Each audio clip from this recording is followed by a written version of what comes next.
Good morning, ladies and gentlemen. My name is Cadet Second Class Rosalind Carlisi. It is my privilege to welcome you to the 26th Annual National Character and Leadership Symposium. This session is made possible by the first graduating class from the United States Air Force Academy, the class of 1959.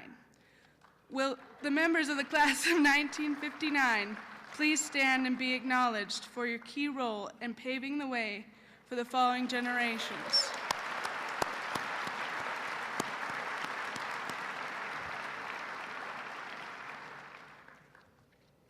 Additionally, NCLS would not be possible without the support of our flagship supporter, the class of 1973, the class of 1974, the class of 1993, the Association of Graduates, the United States Air Force Academy Endowment, the Falcon Foundation, and the Muse Educational Foundation. Thank you for your generous contributions.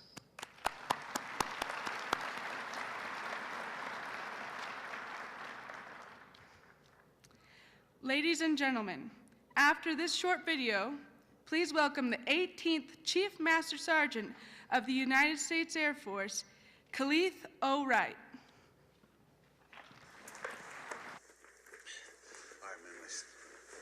I'm Gary, you're Julius. Let's get some particulars and just get this over with, all right? Particulars? Yeah. No matter what I tell you, you ain't gonna never know nothing about me. Listen, I ain't running any more of these 3 days, okay? Well, what I got to say you really don't want to hear, because honesty ain't too high up on your people's priority list, right? Honesty? You want honesty? All right, honestly, I think you're nothing. Nothing but a pure waste of God-given talent. You don't listen to nobody, man. Not even Doc or Boone. Shiver push on the line every time, man. You blow right past them. Push them, pull them, do something. You can't run over everybody in this league. And every time you do, you leave one of your teammates hanging out to dry. Me in particular. Why should I give a hoot about you? Huh? Or anybody else out there? You want to talk about a waste? You the captain, right? Right. Captain's supposed to be the leader, right? Right. You got a job? I have a job. You been doing your job? I've been doing my job. Then why don't you tell your white buddies to block for Rev better? Because they have not blocked for him worth a plug nickel, and you know it. Nobody plays, yourself included. I'm supposed to wear myself out for the team? What team? No. What I'm going to do is I'm going to look out for myself, and I'm going to get mine. See, man, that's the worst attitude I ever heard. Attitude reflect leadership, Captain.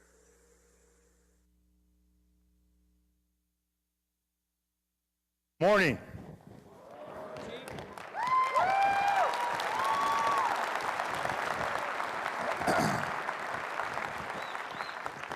Well, first, let me say how honored I am to be here today. Thank you, General Severia, Chief Boyer, and the rest of the USAFA and NCLS team for inviting me and my teammates out. And thank you to all of you for attending. It looks to me like this is going to be a great conference, my first time experiencing NCLS, so I'm really looking forward to all the wonderful speakers that we have lined up today. Remember the Titans was a movie that was made in the year 2000. And it's my all-time favorite movie. I'm a huge Denzel Washington fan, but it's really my favorite movie. I was teaching PME at the time. It's my favorite movie because of this scene. This image, it has been burned into my memory. If you haven't seen the movie, you should really check it out because it's just laden with lessons on leadership. Probably none more important than this one right here. This idea that attitude reflects leadership. That your organization, your office, your squadron, your brigade, your battalion, your company will go as you go. That you're responsible for setting the tone, for setting the pace, for setting the culture, for setting the environment within your organization. I get to experience this live.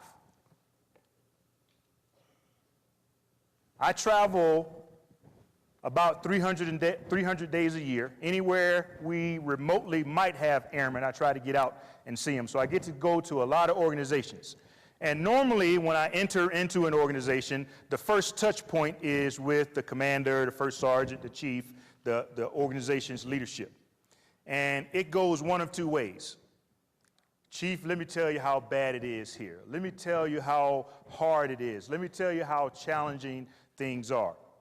Let me tell you how much it sucks. Let me tell you how bad we have it. What I know in my mind, what I hear is, yeah, wah. And typically, when I go out and see the airmen from that organization, what do you think they say?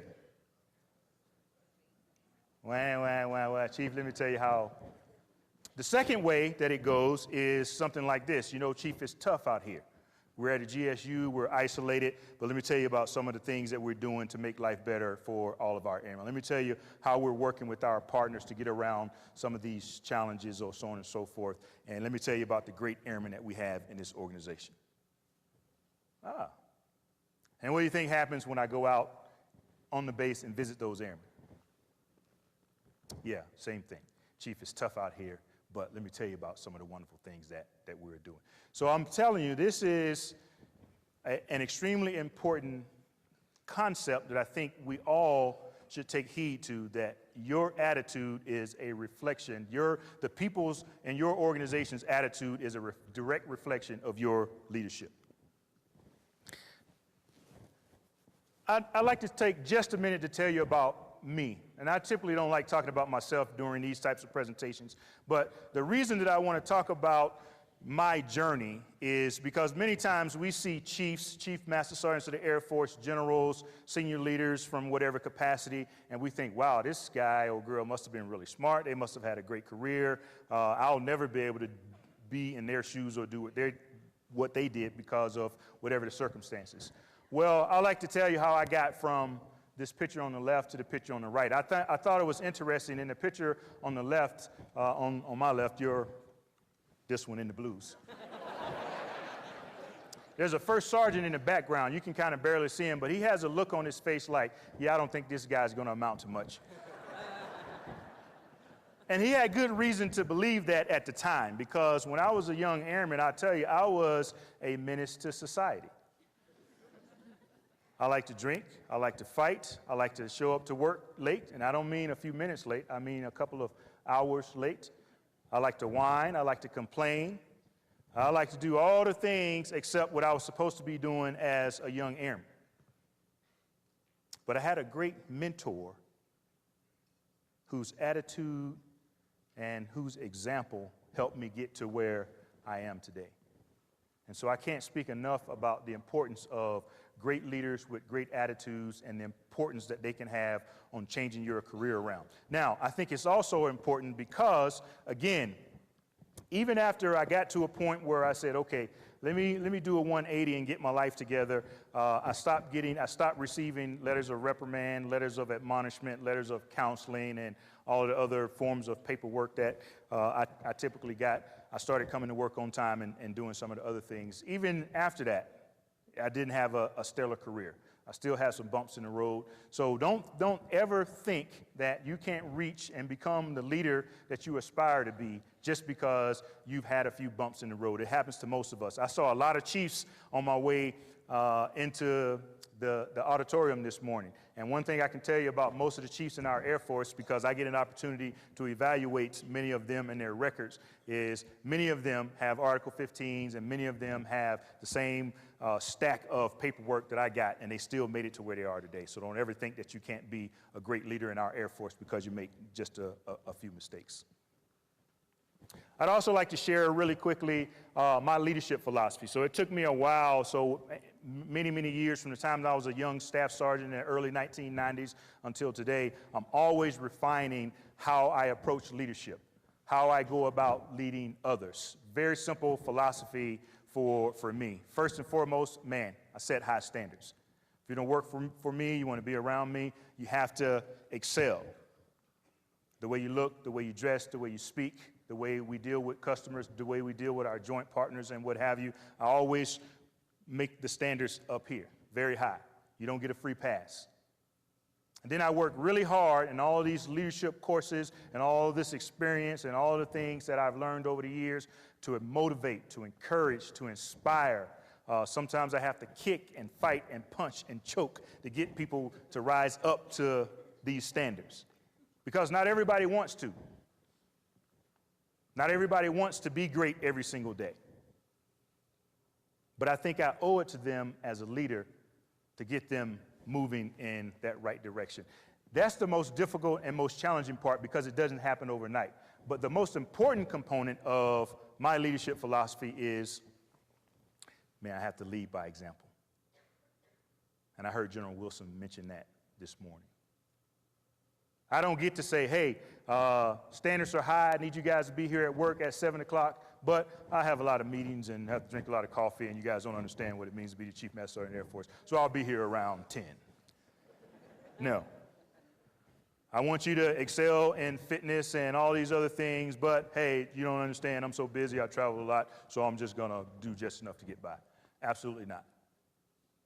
So whatever your leadership philosophy is, I want you to think about it and continue to refine it. I'm continuing to refine mine. I'm an avid reader of leadership and podcasts and all those things, so I'm always trying to be the best leader that I can be and display that attitude so that the people around me can be inspired.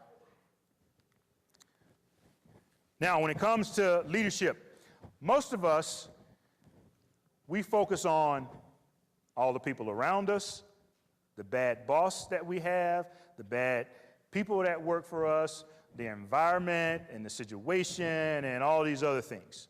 We focus on everything except what? Ourselves. In your quest to become a great leader, you're your greatest competition. If you're good enough, you'll change the environment, you'll change the culture, you'll make a difference in the situation, you'll even, to some extent, change the people around them. You might motivate, encourage, and inspire them, and what have you. But there's no better place to start being a great leader than right here. This is about you. And I don't mean in a selfish way. But what you really should be thinking about in this leadership quest, this leadership journey, how can I become a better version of me? So let's talk about some keys to success on your leadership journey. First one, no secret, this is the National Character and Leadership Symposium. Why don't we start with character? This has to be the foundation of being great leaders. And let's not confuse character with personality. Personality is what's on the outside, what everybody sees. Oh man, look at Chief Wright. He's always smiling. He loves, he loves his airmen and he loves being in front of crowds and delivering these speeches. And deep down, I might be saying, man, this sucks. I'm so tired of giving these speeches.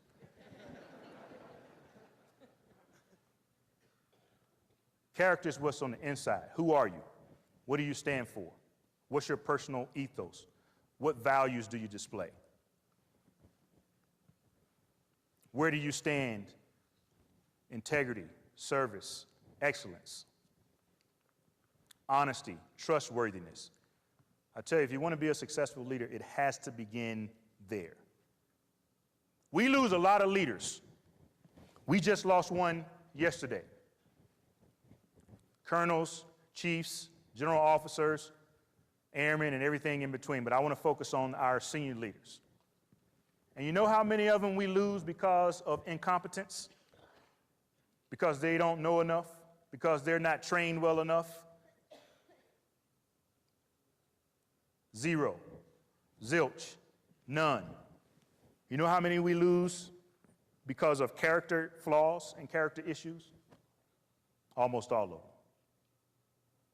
So I can't overemphasize the importance of, if you want to be a leader, if you want to lead by example, character has to be the foundation.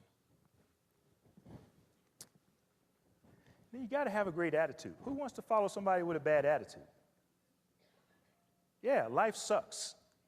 And sometimes being in a leadership position, it sucks. But your job is to make sure that you can keep the people that work for you and around you focused. And one way to do that is to maintain a positive attitude, a positive outlook on life. This will take you a long way. I was telling the cadets last night, I haven't always had the opportunity to hire my own staff, but I do now. So I have a staff of about 7, sometimes 8 people that work in our front office. I have a few of them that's here with me today. And when you get to this level of leadership, everybody's talented. What I'm looking for, attitude. Who has the positive attitude? Who can deal with the challenges of being in the senior level positions? So again, never underestimate the importance of having a positive attitude as a leader. Think for a minute. Anybody you know in this world, whether you know them personally, and I don't know any of them personally, obviously, except the chief of staff, my boss. Someone you know personally, someone that's famous, someone that you admire. I want you to ask yourself, do you think they became great leaders? Do you think they became successful by being undisciplined? You think people have to wake them up first thing in the morning? You think people have to tell them to work out, to eat right, to be on time? No, I don't think so. So if you want to be a great leader, you have to be disciplined. And for those of you, I know we have some cadets here, and I know we have some folks that are in other schools and whatnot. Sometimes when you're in an organization like this, USAFA or whatever school that you may be attending, and for our enlisted airmen, when you're in BMT and tech training, the discipline is built in. Somebody tells you where to go, when to do it, when to study, when to wake up, when to shave, when to eat, when not to eat, when to go to bed, all that good stuff. But as you approach your leadership journey, nobody's going to tell you that. It's really up to you. And so you have to be disciplined in and it starts with every single day. What time do you wake up? What routines do you have first thing in the morning? How do you organize your day? So discipline is key. I'd like you to do something for me. I'd like you to eliminate this phrase from first I want you to eliminate it from your mind. Then I want you to eliminate it from your vocabulary. And then I think you'll be successful in eliminating it from your day-to-day actions. That's good enough. Ask yourself, how often, either consciously or subconsciously, do you think when you are given a task, when you're supposed to accomplish something, when your wife or your husband asks you to wash the dishes or what have you, do you say to yourself, you kind of halfway do it and then you think, you know what, I got to watch the game. That's good enough. What I want you to replace it with is, hey, how about wake up every day and think to yourself, how can I be great today? How can I become the best version of me?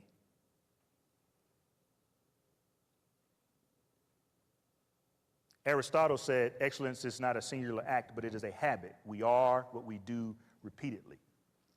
Now, a famous admiral at a famous service academy that happens to be in Annapolis, he told a very famous story, and then he wrote a book about this idea of making your bed. You familiar? You wake up every day, you make your bed, and you start off right there with a victory.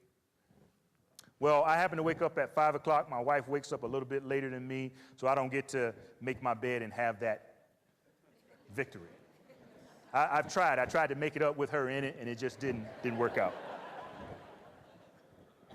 But I really liked his philosophy so much, I said, okay, what else can I do to symbolize starting my day off with a bit of excellence? So every single day, without fail, to include Saturday and Sunday when I'm not working, I wake up and I shave my face with a straight razor, and then I shave my head with a different kind of razor every day. Now, for those of you, and I see a lot of bald head guys in here, for those of you who shave, whether it's your face or your head, you kind of understand that once you finish, especially, when I shave my face, I have to mix up with the little brush and stuff. So there's shaving cream and toothpaste and crap all everywhere, over the mirror, all over the sink, and so on and so forth. And what I used to do is tell myself, if I don't clean this sink off, my wife is going to kill me. So I would wipe it off a little bit, and this and that. There'd still be a little bit of dots on the mirror, shaving cream here or there. And then I say, but I got to get to work because I got to be the right example, and I got to be on time, and so on and so forth. So those 5 little dots or those 3 little hairs, that's good enough.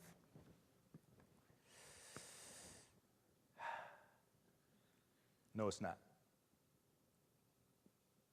Today, without fail, I will not leave my house. I will not leave this lodging room that I'm staying in without the sink being spick and span. It is my way of starting every single day saying to myself, Kaleth, you'll be great today. There is no good enough. So think about how you can practice excellence as part of who you are every single day as a leader, because that's what your airmen, that's what your employees expect of you. Man, none of us can go it alone. If you want to be a great leader, you got to be a part of something bigger than yourself. One of my favorite African proverbs. You want to go fast, go alone. You want to go far, go together. This is a picture of myself and all of our MAGCOM command chiefs, my peers. And it's just an indication of how tight we are, how much fun we have. We're at my house for a 12 Outstanding Airmen of the Year celebration. And I know we have some of our 12 Outstanding Airmen here with us today, and we'll get a chance to speak with them tomorrow. And I really do lean and depend on them to help me manage all of the enlisted programs in our United States Air Force. I receive much of the credit as being the face of the enlisted force, the enlisted Jesus memes and all that other stuff. And I appreciate it, I do. I'm very thankful for the support. But I could not do what I do without the folks in my office, the ones that I pointed out earlier that are here, and without my teammates, the fellow senior chief master sergeants in our United States Air Force. Who are your wingmen? Who are your teammates?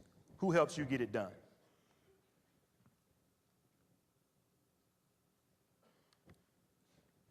Just a few other thoughts. Man, as a leader, you're responsible for speaking truth to power.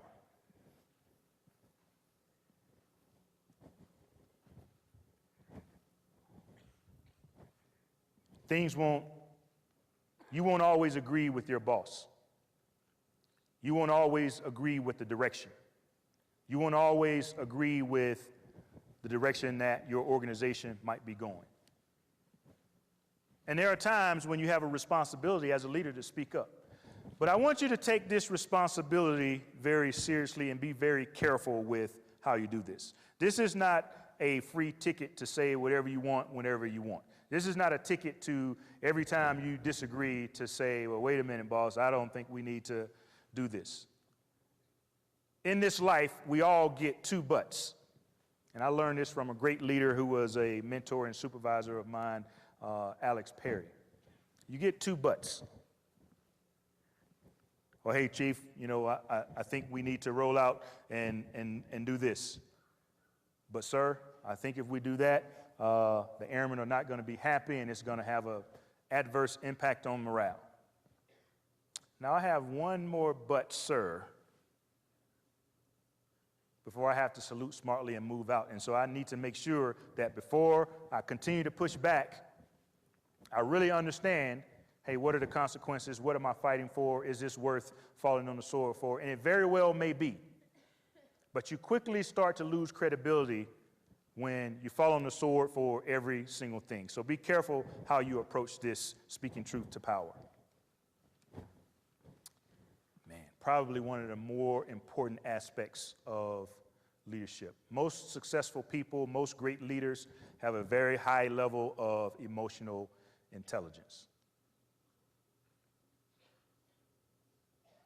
And it's really really, and I don't know how much you've studied it, but I would encourage you to study emotional intelligence. It's really kind of broken into two components: a personal component, your ability to recognize your own emotions, you know, how upset you get or what the emotions that happen when you encounter certain things or when you talk to certain people, and then your ability to control your emotions. And then a social component, your ability to recognize when you get on other people's nerves, basically. And then manage those relationships accordingly. How many of you yourselves, or how many of you have worked for leaders who fly off the handle at everything? Who get gravely upset about everything? There's a time to show some emotion. There's a time to show some passion. There's a time to let people know, hey, I'm serious about this. There's also a time to show how excited you are about someone's success or what have you. But by and large, if you want to be respected, if you want to be a great leader, you have to make sure you understand and practice good emotional intelligence. Man, as a leader, right now, physically, yes, I'm on stage. But when you're a leader, you're always on stage. People are always watching. And now with the advent of technology and social media, and so particularly at the opportunities when you have to, whether it's on a stage like this in front of 1,000 people, or when you stand up in your office in front of 7 people, the one thing you have to have is you have to be credible. People have to trust you. They have to believe in you. And if you want to be credible, man, you got to deliver. You have to be transparent.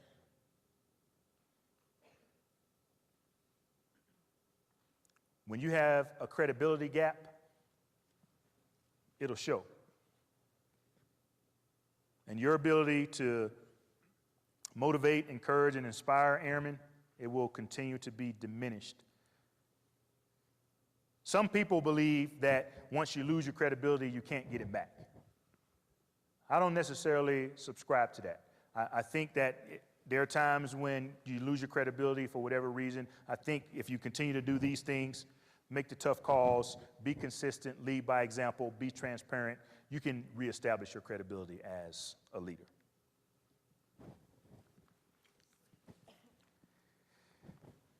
Kind of glad my wife Tanya is not here, because she always gets on me when I talk about this. I used to call it work-life balance, like everybody else in the world, right? It's not like I made it up. Now I refer to it more as harmony. This is a tough thing. This is a tough thing, and I know we have a lot of general officers and retired general officers and senior leaders in the room today that most of us struggle with this. How to maintain that work-life harmony. I've tried and talked about the 2-10-5-7, 2 hours for yourself in the morning, 10 hours of work, 5 hours unplugged, 7 hours of sleep. I can get the 2 and the 10 right. The rest of it is out the window for me.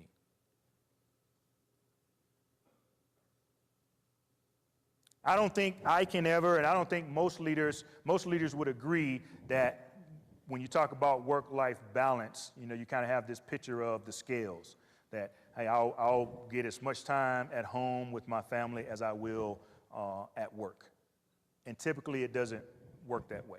What I try to do now to maintain harmony with me and my wife is, I really try to plan out and look at the calendar. This week, going for 3 or 4 days. I'll land on Friday, and then I'll be back out. I think I testify next week, and then I'll be back on the road next Tuesday or Wednesday. So guess what you think I'll be doing this weekend? I'll be cleaning the house, I'll be washing the dishes, I'll be doing all the things my wife wants me to do, and then I'm going to take her out on a nice date. And then I'll be on the road for a couple of weeks, and when we do have the time together, I try to take advantage of it. You have to figure out what works best for you, but this is something that's extremely important. In order for you to become the best version of yourself, to become the best leader that you can, you need some work-life harmony, and there's a couple of tips.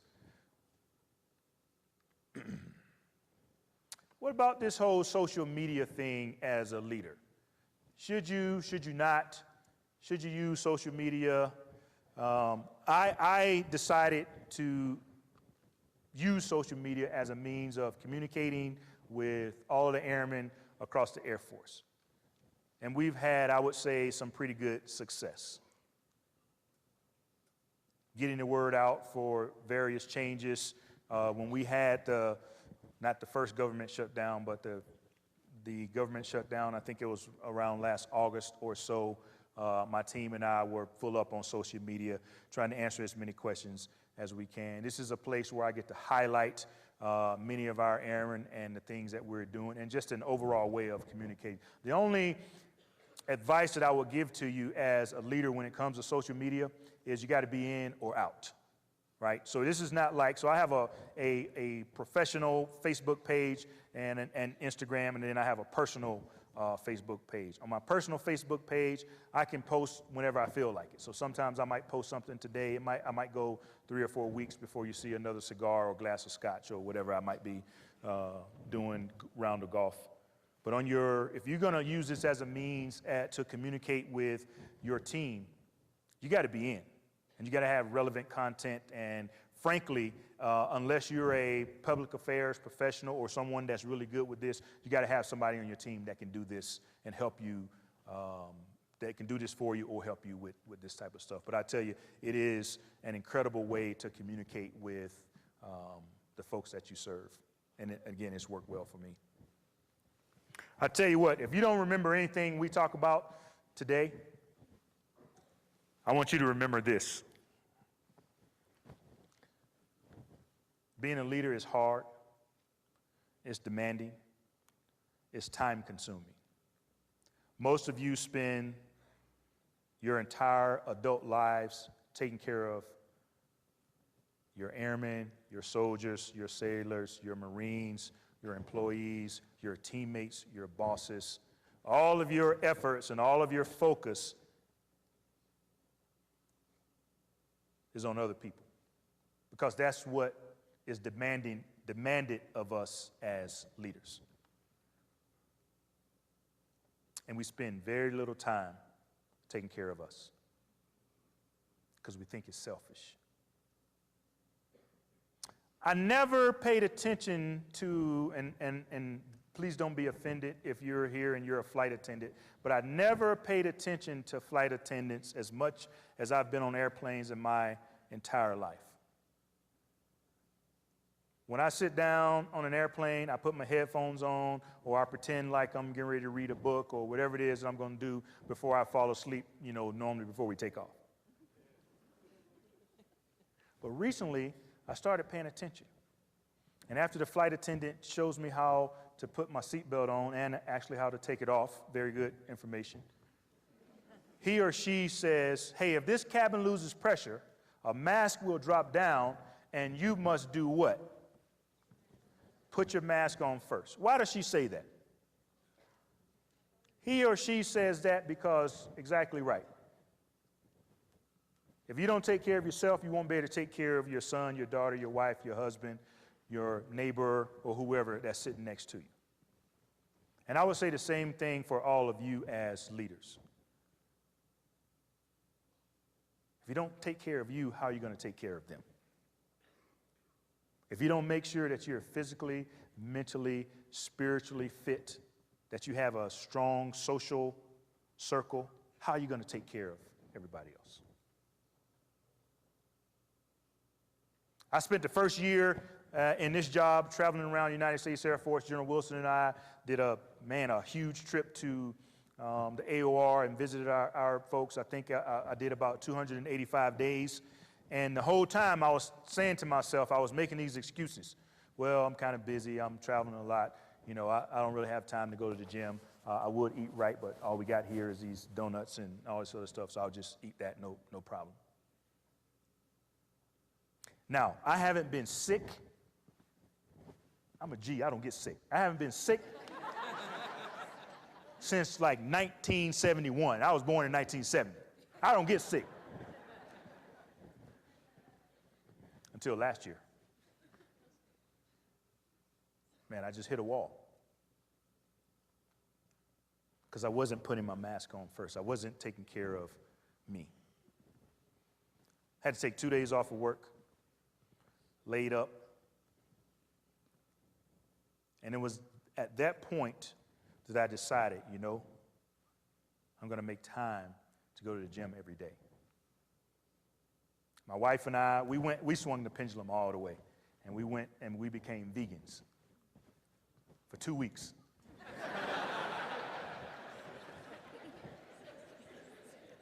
Man, that's hard, man. And then we became vegetarians for 2 months. And then we became pescatarians, and that lasted. So we still eat fish. But I mean, I really realized that, man, in order for me to take care of the almost 500,000 enlisted airmen, total force airmen that we have in the Air Force, I got to be in shape. I got to have energy at the right time. I got to have my stuff together spiritually, mentally. I have to put my mask on first, and I have to take care of me. So if you don't remember anything from today's conversation, put your mask on first. What questions do you have for me?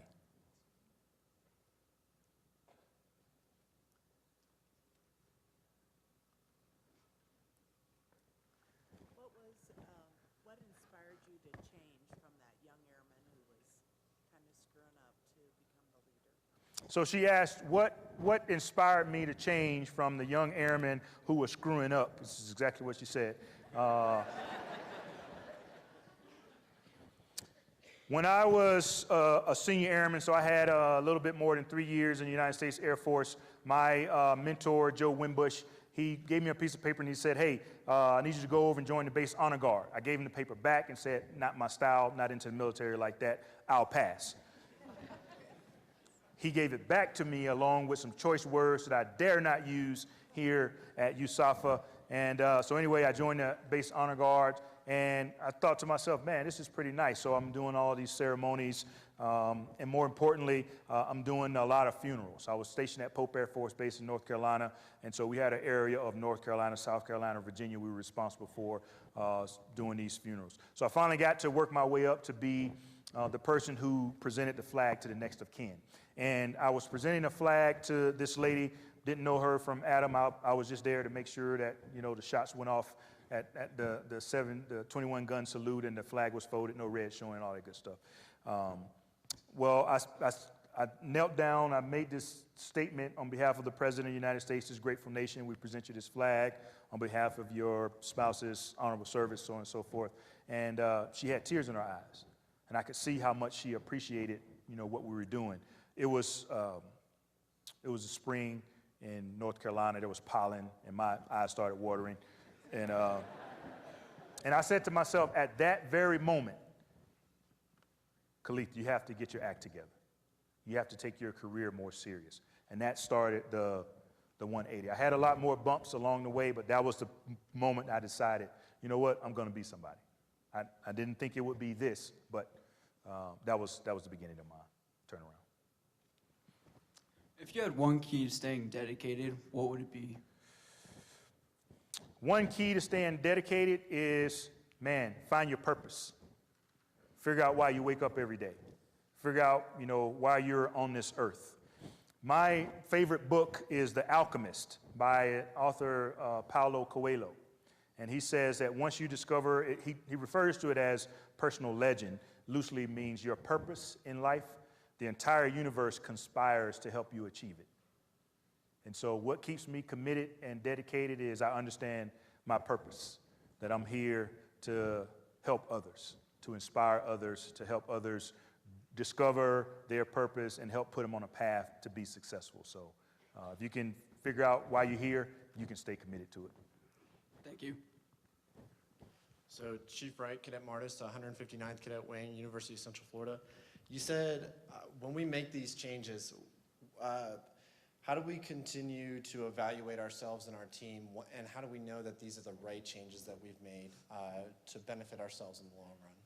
Yeah, so you talked about when you make changes in yourself and your leadership style and your personality and whatnot? Yes, sir. Yeah, absolutely. Ask for feedback. Real simple.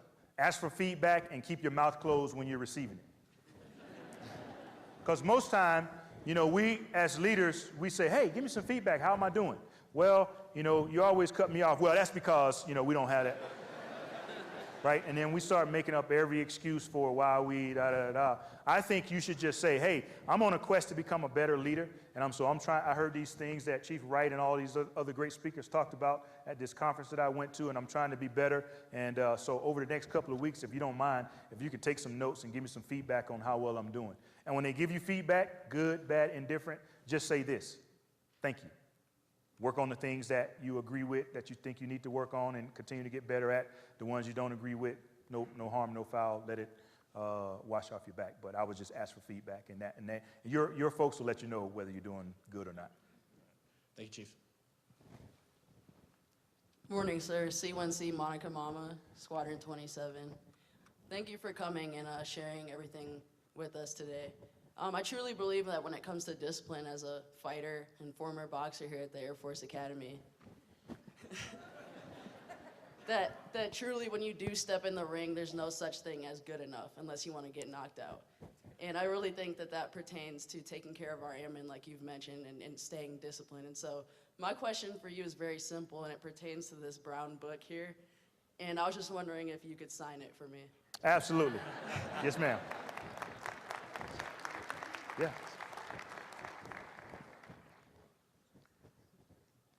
Good morning, sir. Cadet Kim from Detachment 60. My question is, could you give us an example of a hard decision you had to make as a leader?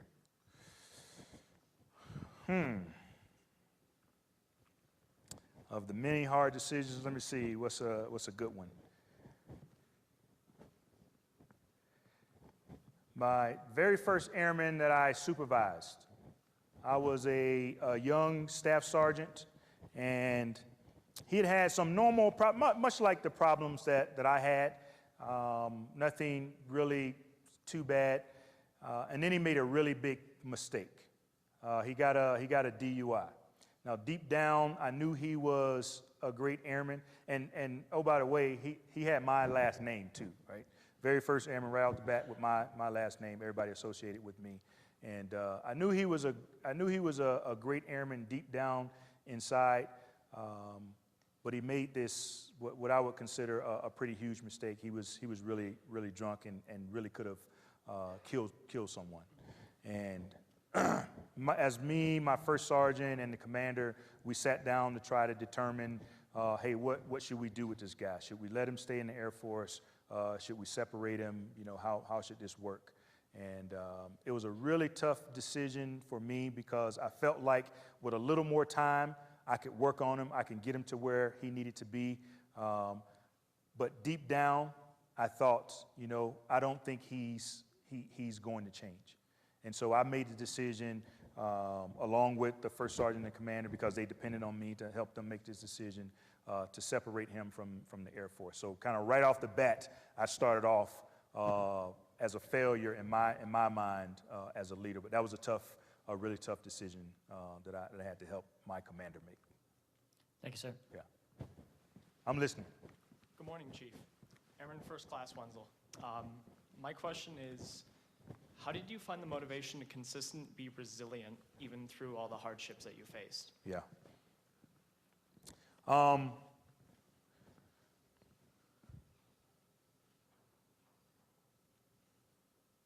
Some of it was because, like I mentioned earlier, I decided when I was a senior airman I was going to be someone, so I always had a goal. I decided when I was a senior airman that I was going to be a chief, so I always had a goal. So whenever I met some type of barrier, whenever I did something stupid, which I did quite often, you know, I would fall down, and then I would say to myself, but man, you got to get to, remember you said you were going to be a chief, so you got to get back up. But I tell you what was probably most impactful, what really helped me out the most was, man, I had great people around me. I had great wingmen, I had great teammates, I had a great mentor who told me the truth, who told me about myself. I'll give you a good example. Ma'am, can I pick this up? Can you pick this up after we finish? Yeah. I'll give you a good example.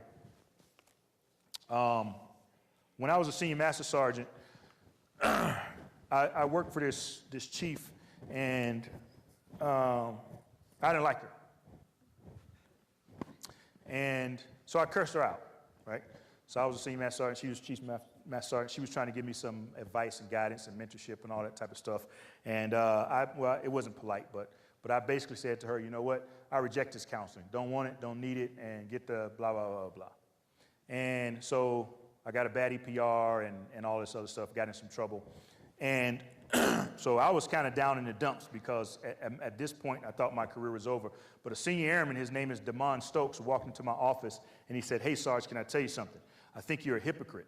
You're always talking to us about see it through, be strong, you know, work through your problems, keep fighting. Now you're going through something and you're quitting on us.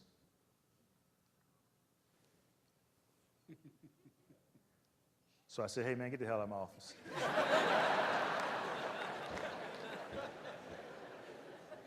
And then I went home that night and I said, man, this guy's right?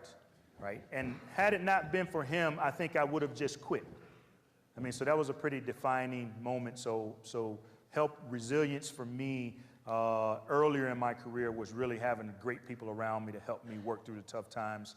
And now making sure that I stay physically, mentally fit is really helpful. I do a lot of meditating and things of that nature. Yes, sir. Hi, Chief. Mike Tillman, class of 73.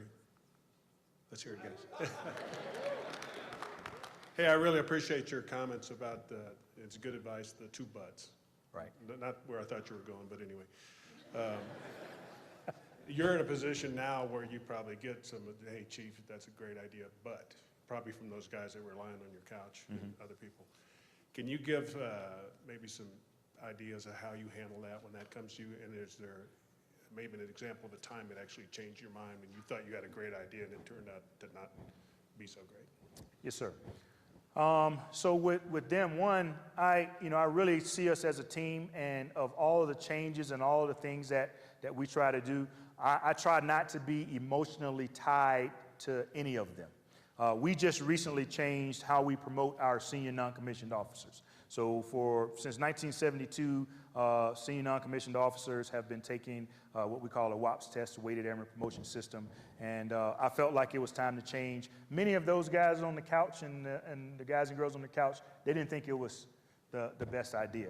And so, they use their 2 butts and 4 or 5 and 6 and 7 more. I mean, we were just wearing each other down trying to get to the right thing.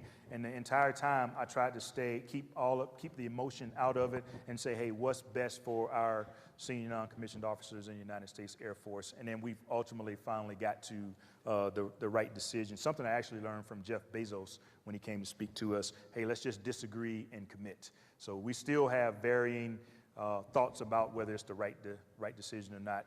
When I was a wing command chief, I thought it was going to be a great idea. Hey, I think we should do in-person boards for our below the zone, senior and below the zone program. And I was sold on it. I had seen it before. I came from Kadena. I know it works. And the maintenance chief kind of convinced me that, yeah, it might have worked there, but it won't work here because, our folks are always TDY. They won't have a fair chance and so on and so forth. And so he changed my mind. And so I'm pretty flexible and pretty open. There are some things I'm passionate about that I'll kind of stick to, but most things, if you give me the data, I'm very objective, and I'll allow the data and what's best for our service to prevail. We have time for one more question. We'll make it 2. We'll make it 2. I know you've been standing there. Yes, sir. Good morning, sir. Thank you very much for coming out today. My question to you is, as a leader, you are in charge of the well-being of your team, those subordinate to you and those that you consider your peers. What do you recommend to remedy internal conflicts between team members? Yeah, so I think most of the time when you have internal conflict, it's really based on a lack of understanding. Sometimes it might be a lack of understanding of what our purpose is, what our roles are individually or as an organization. And so the easiest way to improve that is you have to be able to improve the ability of you and your teammates to communicate. So this is not something that's foreign to me or my team that I have now, the larger team of chiefs that I work with. Lots of confusion sometimes. Sometimes we get off kilter in terms of, hey, what are we really trying to get after? And so we've done, in my office, we've done off-sites. We have an off-site coming up to try to improve our ability to communicate with each other, to understand each other, and make sure that we're all kind of singing the same song, marching to the same beat. But Thank you, sir. Yeah. Last question. Morning, Chief.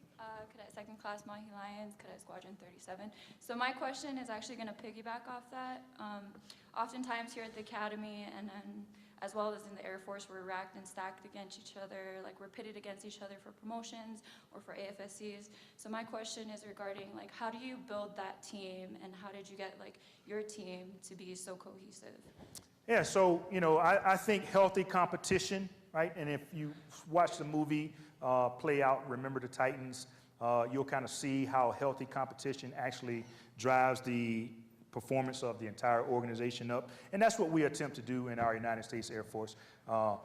May not always be successful. I mean, I've heard people talk about, hey, being in the Air Force sometimes is like the Hunger Games where, you know, everybody's trying to fight for their own survival. And you know, and I don't disagree and whatnot. But I think if you can help people understand, hey, this is why we're here. This is what we're trying to do. You add in the healthy competition so that we all grow. There's room for all of us to be successful. And I'm not saying that everybody can be a colonel or a general or a chief or what have you. Obviously, there's limitations to that. But that doesn't necessarily define success either. And so I think if we all understand, not every officer in the Air Force wants to be a general. Not every airman, not every enlisted airman wants to be a chief. So if we can collectively define, hey, what does success mean for our organization and balance that against, hey, what does success mean for me as an individual, then the healthy competition can really be good at helping, assisting the entire organization reach whatever goals that we have set for ourselves. Thank you, Chief. All right, so remember, attitude reflects leadership. If you hadn't had an opportunity to check out Remember the Titans, please do. Thank you so much for inviting me and my team here. I'm looking forward to the rest of the symposium. And if you have any additional questions, I'll be around for the next couple of days. So thank you.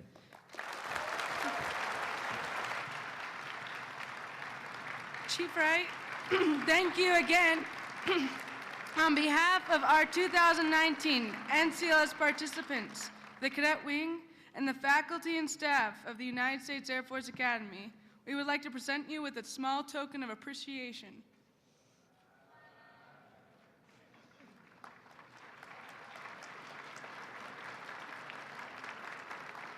Once again, we extend our thanks to our supporters of the class of 1959, 1973, 1974, 1993, the Association of Graduates, the USAFA Endowment, the Falcon Foundation, and all others who, through their generosity, make NCLS possible.